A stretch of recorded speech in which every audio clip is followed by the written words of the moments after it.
Hello dear students, देखिए बच्चों, last video में आपने देखा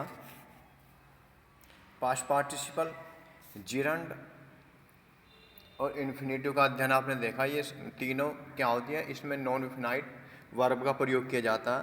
और इन्फिनेटिव्स का और अधिक यूज हम देखते हैं कि इन्फिनेटिव का यूज हम और कहाँ कहाँ पे कर सकते हैं। बहुत जगह इसका प्रयोग होता है, जैसे टू बी वर्ब के साथ होता है, अबाउट के साथ होता है, अबाउट टू, बिगिन के साथ होते हैं, बिगिन या टू लग जाता है, has to, have to, will have to, had to, shall have to, इसका प्रयोग करते हैं। यूज टू, आज हम इसका प्रयोग देखते हैं। इसका प्रयोग हम देखिए बच्चों कहाँ कहाँ पे कर सकते हैं, इसका प्रयोग देखते हैं, क्योंकि इसका प्रयोग बहुत ही ब्रॉड है, बहुत ही विस्तृत है।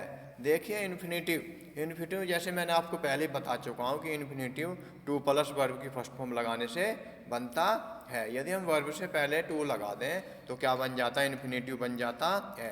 एक बात का ध्यान रखना है सब बच्चों को कि टू के बाद हमेशा वर्ब की फर्स्ट फॉर्म आती है। तो यदि हम वर्ब की थर्ड फॉर्म लगाते हैं तो टू के बाद हमें क्या लगाना पड़ेगा, बी लगाना पड़ेगा।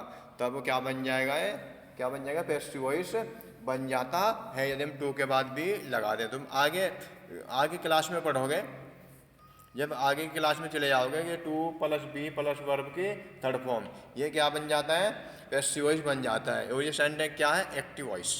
देखिए कुछ आपका जो टेबल दी गई है उसके अनुसार देखिए थोड़ा।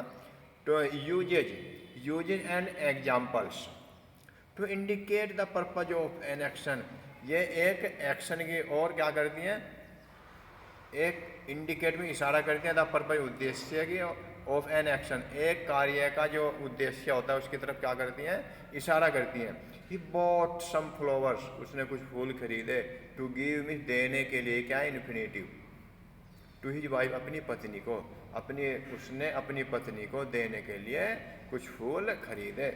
I will lock the door, मैं डोर बंद कर दूंगा। टू प्रिवेंट द थीफ, देखिए ये क्या है, इन्फिनेटिव टू प्लस वर्ब के first form. The theft means चोरी को रोकने के लिए मैं क्या कर दूंगा, दरवाजा बंद कर दूंगा। As a subject of a sentence, subject के रूप में, सेंटेंस में सब्जेक्ट के रूप में यदि यह शुरू में आती है तो क्या होता है, सब्जेक्ट के रूप में प्रयोग होती है। To wait seemed foolish when decisive, यह निर्णायक। एक्शन वॉज रिक्वायर्ड, ये कहता है कि प्रतीक्षा करना मुक्तापूर्ण लग रहा था जब निर्णायक कार्रवाई की आवश्यकता थी।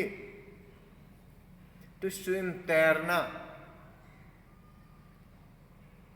इन दैट सी, उस समुद्र में तैरना। मे बी डेंजरस, खतरनाक हो सकता है। As direct object of the sentence, direct object यानी जो वर्ब के तुरंत बाद आता है उसको क्या बोलते हैं, डायरेक्ट ऑब्जेक्ट के रूप में। I like to write in English, I like मैं पसंद करता हूँ, टू राइट लिखना, इन इंग्लिश में। एवरीवन वांटेड टू गो, प्रत्येक या हर व्यक्ति या सभी, वांटेड में चाहते थे, टू गो मिस जाना, सभी व्यक्ति या प्रत्येक व्यक्ति जाना चाहता था। आगे देखिए, इसको हम अब विस्तार में पढ़ते हैं कि कहाँ पे इसका यूज करते हैं। देखिए सबसे पहले देखते हैं use of begin to. Begin to का प्रयोग अधिकतर कहाँ होता है, पास्ट टेंस में होता है, जैसा आप आगे विस्तृत में पढ़ेंगे। देखिए डिटेल में पढ़िए, तब आपकी और अधिक समझ में आ जाएगा। बिगेन टू जब पास्ट टेंस में क्रिया के साथ लगा, लगी, लगे या शुरू कर दिया लगा रहता है। जैसे पढ़ने लगा, बिगेन टू रीड। खेलने लगा, बिगेन टू प्ले। या हम एक दूसरी तरह बना सकते हैं, started playing, started reading. Structure क्या होता है, देखिए बच्चों, सब्जेक्ट सबसे शुरू में क्या आएगा, सब्जेक्ट, उसके बाद आएगा बिगेन टू। और जैसे मैंने आपको पहले बता चुका हूँ कि बिगेन टू के बाद क्या आता है, वर्ब की फर्स्ट फॉर्म आती है। क्योंकि टू लग रहा है तो टू के बाद हमेशा क्या आएगी, वर्ब की फर्स्ट फॉर्म या इन्फिनेटिव। अब देखिए सब्जेक्ट,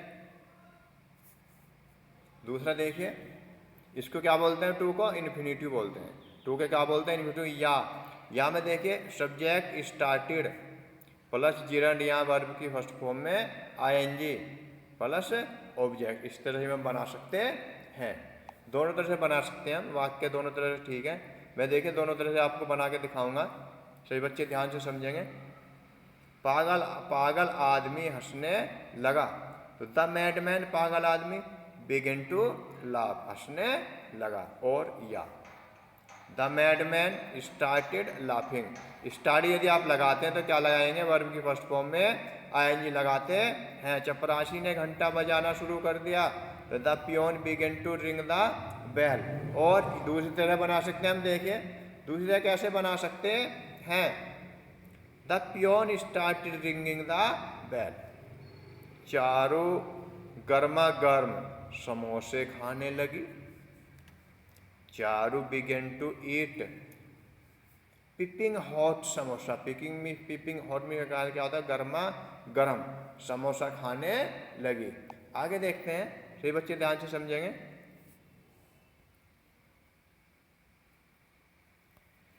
अब देखते हैं बच्चों इसका use of about to. About to के बाद भी हम यूज का प्रयोग करते हैं तथा करते कहाँ पे हैं, इनमें क्रिया से अलग वाला है, वाली है, वाले हैं आदि शब्द लगे रहते हैं। देखिए अबाउट टू के बाद क्या आता है, हमेशा वर्ब की फर्स्ट फॉर्म, जैसे मैंने आपको पहले ही बता चुका हूँ, टू के बाद हमेशा वर्ब की फर्स्ट फॉर्म लगती है। स्ट्रक्चर क्या बनेगा, देखिए बच्चों, subject verb to be, verb to be का मतलब क्या होता है, इज आर एम वॉज या वर plus about to plus verb की फर्स्ट फॉर्म प्लस ऑब्जेक्ट या कॉम्प्लीमेंट। आगे देखते हैं एग्जाम्पल देखिए और अच्छी तरह समझ में आ जाएगा आपकी। रेलगाड़ी स्टेशन पर आने वाली है, द ट्रेन, देखिए द ट्रेन है आ रहा है तो क्या लगेगा, इज आने वाली है, about to come, about to come या अराइव भी आप लगा सकते हैं, क्योंकि अराइव में क्या होता है पहुंचना, कम में क्या होता है आना। एट द स्टेशन, स्टेशन पर, जैसे मैं ऑलरेडी आपको बता चुका हूँ, मैं हर वीडियो में बताता हूँ, सेंटेंस अधिकतर कैसे बनता है, पीछे से बनता है या उल्टा बनता है। जैसे सब्जेक्ट आपने उठा लिया, एक सब्जेक्ट आपने यहाँ पे उठा के रख दिया, फिर है की अंग्रेजी लगेगी इज, फिर आने वाली है अबाउट टू कम, स्टेशन पर एट द स्टेशन। उल्टा ये है, आप सारा ही उल्टा बना दोगे कि पहले आप कहीं के लगाओगे वाली है, आने वाली है, जैसे पर स्टेशन, ऐसे नहीं लगाओगे कि द स्टेशन एट, क्या लगाओगे एट द स्टेशन, यानी वाक्य में सही बोलना पड़ेगा, वाक्य में सीधा ही शब्द हमें जो वर्ड होता है वो सीधा बोलना पड़ेगा। रेलगाड़ी जैसे आने वाली है ये लग गया, फिर स्टेशन पर, ऐसे नहीं बोलेंगे पर स्टेशन, ऐसे तो सारा सेंटेंस फिर गलत हो जाएगा। बारिश होने वाली है, तो बारिश के वाक्य मेरे कैसे बनते हैं, इट से बनते हैं, सबसे पहले इट आएगा, फिर है की अंग्रेजी आएगी, होने वाली है अबाउट टू रेन। यदि बारिश केवल हो रही है तो क्या लगाएंगे, रेन लगाएंगे। यदि बारिश शुरू हो रही है तो क्या लगाएंगे, स्टार्ट। यदि यहाँ पे सेंटेंस होता बारिश शुरू होने वाली है तो the rain is about to start, the rain is about to start, ऐसे बनाते हैं। जैसे ही मैं घर पहुंचा तो पिताजी आने वाले थे, जैसे ही, एज सोन एज, मैं घर पहुंचा, पास्ट इंडेफिनिट का वाक्य है, आई रीच्ड द हाउस। आप सोच रहे होंगे रीच्ड के बाद प्रीपोजिशन क्यों नहीं आई, रीच्ड के बाद अधिकतर क्या लगती है, प्रीपोजिशन नहीं आती रीच्ड के बाद। ये ध्यान रखना है बच्चों को कि रीच्ड के बाद कभी भी कोई भी प्रीपोजिशन नहीं आती। तो कि यहाँ क्या आएगा बच्चों, कॉमा आएगा। पिताजी आने वाले थे तो father was about to come, पिताजी आने वाले थे वॉज अबाउट टू कम। अब कुछ बच्चे सोच रहे हैं कि सेंटेंस बड़ा है कैसे बनाएंगे, सर देखिए सेंटेंस को टुकड़ों में तोड़ लो, सबसे आसान तरीका सेंटेंस टुकड़ों में तोड़कर बनाना। यहाँ तक बनाओ पहले, जैसे मैं घर पहुंचा तो as soon as I reach the house, तो की जगह क्या लगाएंगे आप, कॉमा लगाएंगे। पिताजी आने वाले थे, ये ऊपर वाला सेंटेंस छोटा, पिताजी आने वाले थे, father was about to come. आगे देखिए सभी बच्चे, मैंने देखा कि वह गिरने वाला था, मैंने देखा कि वह गिरने वाला था। इसको टुकड़ों में बनाएंगे। मैंने देखा कि, पास्ट इंडेफिनिट का वाक्य देखें, आ रहा है आई सा दैट। आई सा का की अंग्रेजी लगा दैट। वह गिरने वाला था, तो he was about to fall.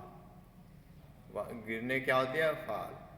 ठीक है, आ गया समझ में बच्चों के? आगे देखिए। अब देखिए बच्चों, use of is to, am to, are to, was to और वर टू कहाँ पे करते हैं इनका प्रयोग हम? देखिए सभी बच्चे समझेंगे इनका प्रयोग हम कहाँ पे करते हैं। आज मैं जो टू का यूज है खत्म कर दूंगा, सभी बच्चे ध्यान से समझेंगे। Use of is to, is to का मतलब वहाँ पे होता है जहाँ पे है आता है। जहाँ पे है आता है, मुझे उसे जाना ही इज टू गो, मुझे जाना है तो आई एम टू गो, तुम्हें जाना है यू आर टू गो, तुम्हें जाना था यू वर टू गो, मुझे जाना था आई वाज टू गो, मुझे पढ़ना था आई वाज टू रीड। इस तरह से हम इस सेंटेंस को बनाते हैं। थोड़ा डिटेल में देखते हैं, आपकी और अच्छी तरह समझ में आ जाएगा। सभी बच्चे ध्यान से समझेंगे, बहुत अच्छा टॉपिक है। Use of is to, am to, are to, was to और वर टू। देखिए बच्चों, आइडेंटिफिकेशन मीन्स क्या होता है? पहचान। पहचान क्या होती है?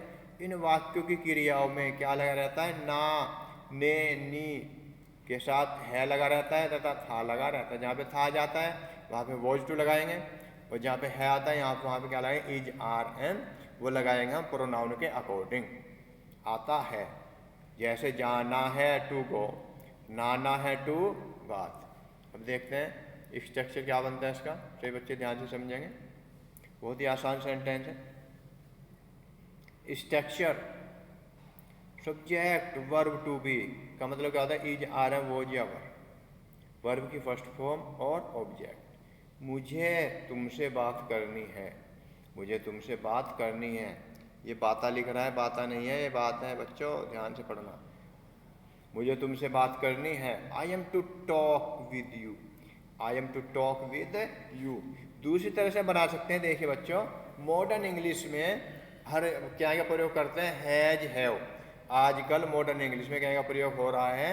Is to, are to, am to, was to के स्थान पर यदि प्रेजेंट में वाक्य है, यदि तो वहाँ पे क्या लगाएंगे? Have to, have to, have to या हैज टू प्लस वर्ब की फर्स्ट फॉर्म। और यदि वाक्य पास्ट में तो क्या लगेंगे? Had to. देखिए समझते हैं, I have to talk with you, इस तरह से हम बना सकते हैं। क्योंकि इसमें क्या पाई जाती है? इसमें हमारी मजदूरी पाई जाती है कि मुझे तुमसे बात करनी है। थोड़ी ये मजबूरी को क्या दिखाता है? शो करता है। नॉट, मॉडर्न इंग्लिश में वर्ब टू बी के स्थान पर हैव टू, हैज टू का प्रचलन अधिक है। देखिए ये बात भी सामने आ गई कि मॉडर्न इंग्लिश में इसके स्थान में to be, verb to be के स्थान पर हैव टू, हैज टू का प्रचलन अधिक है, इसका प्रयोग अधिक होता है। एग्जाम्पल देखिए, उसे कंप्यूटर सीखना था, उसे कंप्यूटर सीखना था, तो पास्ट का वाक्य देखिए था रहा है तो क्या लगाएंगे? Was, he was to learn the computer. तो यदि पास्ट में हम बनाएंगे तो हैज हैव तो लगेगा नहीं, पास्ट में क्या जाता है? हैज हैव का हैड क्या जाता है?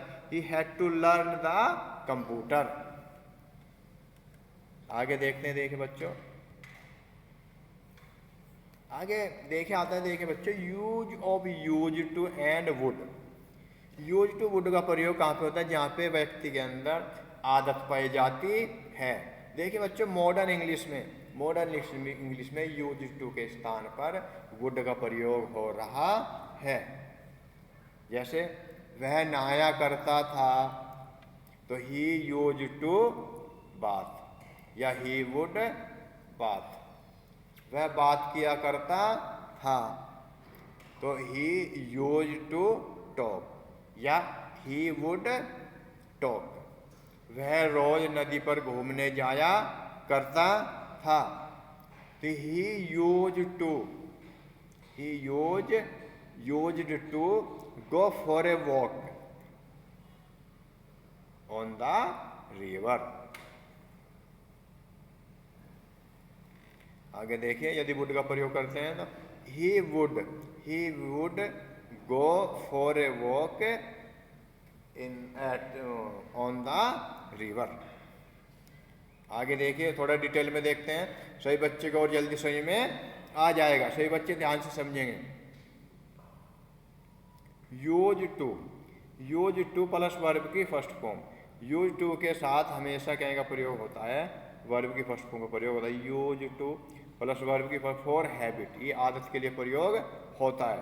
तो इसका स्ट्रक्चर क्या बना, subject use to plus verb की फर्स्ट फॉर्म प्लस ऑब्जेक्ट। दादा रोज कहानियाँ सुनाया करते, दादा को आदत थी कहानी सुनाने की। The grand father used to tell the stories daily. दूसरे से यदि हम वुड का प्रयोग करते हैं तो वुड के साथ क्या आएगी, वुड का टू नहीं आता। The grand father would tell the stories daily. आगे देखते हैं सही बच्चे, और डिटेल में समझेंगे इसके सही बच्चे। देखिए, और अच्छी तरह से आपकी समझ में आ जाएगा। देखिए, नोट मॉडर्न इंग्लिश में यूज्ड टू के स्थान पर वुड का प्रयोग अधिक प्रचलन में है, यानी वुड का प्रयोग अधिक करते हैं। और हम मॉडर्न एज में जी रहे हैं तो मॉडर्न चलेंगे, मॉडर्न इंग्लिश का यूज करेंगे। हम नदी में स्नान किया करते थे, तो सब्जेक्ट वुड प्लस वर्ब की first form plus object. We would take bath in the river. यदि शुरू में क्या आ जाता है तो वुड का प्रयोग हम शुरू में कर देंगे। क्या के स्थान पे क्या आ जाएगा, वुड। क्या वह रात में पढ़ा करती थी, तो would plus subject plus verb की फर्स्ट फॉर्म प्लस ऑब्जेक्ट। और यह ध्यान रखना है, अधिकतर निगेटिव में और इंटरगेटिव में आदत के लिए वुड का प्रयोग ही होता है।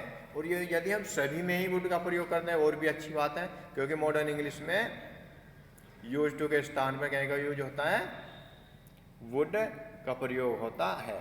देखिए, वुड सी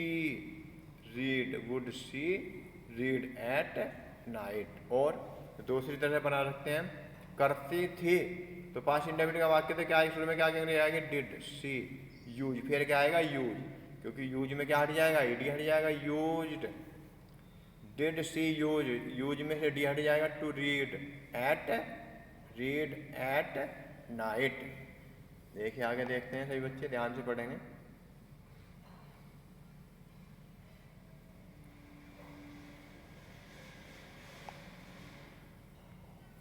वे ट्रेन से यात्रा किया करते थे, तो दे वुड ट्रेवल, ये डबल एल नहीं है, सिंगल एल है, एक एल कटा हुआ है। They would travel by the train. दूसरी तरह बना सकते हैं, they used to travel by the train. वाक्य दोनों सही हैं, यदि आप वुड का प्रयोग करोगे तो ज़्यादा अच्छा है। वह रात में कहाँ जाया करती थी, तो देखिए क्वेश्चन वर्ड आ रहा है, तो क्वेश्चन वर्ड की अंग्रेजी लग जाएगी शुरू में। Question word would, subject verb की first form plus object. Where would she go at night. और दूसरी तरह कैसे बना सकते हैं, where did she use to go at night. हम देखते हैं आगे दूसरा यूज देखते हैं, हैज टू, हैव टू। देखिए, use of has to, have to, had to, इसका प्रयोग कहाँ पे होता है, इसका प्रयोग जहाँ पे हमारे सामने बाध्यता होती है, काम करने की बाध्यता होती है, कहीं जाने की बाध्यता होती है। ये जहाँ पे हमें किसी कार्य को करने के लिए क्या होना पड़ता है, मजबूर होना पड़ता है, यानी हमें किसी काम को करने के लिए क्या होना पड़ता है, फोर्स होना पड़ता है। वहाँ पे हम हैज टू, हैव टू का प्रयोग करते हैं। करते कहाँ पे, सपोज करो प्रेजेंट में पढ़ता है पढ़ती है के लिए हैज टू हैव टू का प्रयोग होता है। पढ़ा पढ़ी या पढ़ता था के लिए हैड टू का प्रयोग करते हैं। और पढ़ेगा पढ़ेगी या पढ़ा होगा पढ़ी होगी तो विल हैव टू और शैल हैव टू का यूज करते हैं। देखिए, डिटेल में समझेंगे सही बच्चे, और अच्छी तरह से आपकी समझ में आ जाएगा। सही बच्चे ध्यान से समझेंगे, बहुत अच्छा टॉपिक है। Use of has to, have to, had to, will have to और शैल हैव टू। इनमें कर्ता को कोई कार्य करने की मजबूरी में करना पड़ता है। कर्ता को कोई भी कार्य मजबूरी में करना पड़ता है। आइडेंटिफिकेशन, इसका आता है पहचान। वाक्यों के अंत में क्या आता है, पढ़ता है, पढ़ती हैं, पढ़ा पढ़ी, पढ़ता था, पढ़ती थी या पढ़ेगा पढ़ेगी आदि शब्द आते हैं। जहाँ पे सपोज करो पढ़ता है, पढ़ती है आ जाता है, तो वहाँ पे क्या क्या यूज करते हैं हम? हैज टू और हैव टू। पढ़ा पढ़ी या पढ़ता था, यानी बाकी यदि पास्ट में यूज हो रहा है तो हैड टू, और फ्यूचर या आगे की आ रहा है बाद में, पढ़ेगा पढ़ेगी तो विल हैव टू या शैल हैव टू। और ये आपको बताने की जरूरत नहीं है कि आई और वी के साथ शैल हैव टू लगाते हैं और अदर के साथ विल हैव टू लगाते हैं, क्योंकि ये आप पहले से पढ़ते आ रहे हैं। स्ट्रक्चर देखे तो ये बच्चे स्ट्रक्चर कैसे बनाएंगे? स्ट्रक्चर क्या बनेगा सभी बच्चे देखेंगे इसका। Structure subject have, has, had, to plus verb की first form plus object. Present tense में हैज टू या हैव टू का प्रयोग करते हैं, पास्ट टेंस में हैड टू का प्रयोग करते हैं, फ्यूचर टेंस में विल हैव टू या शैल हैव टू का प्रयोग करते हैं। अदर के साथ कहीं का प्रयोग करते हैं विल हैव टू का, और आई के साथ कहीं का प्रयोग करेंगे शैल हैव टू का। आपको कल मकान खाली करना पड़ेगा, देखिए गा रहा है तो कहीं का प्रयोग करेगा विल हैव टू या शैल हैव टू। आपको क्या दे यू तो कहेगा यूज होगा will have to. You will have to vacate the house tomorrow. देखिए आगे देखिए सही बच्चे,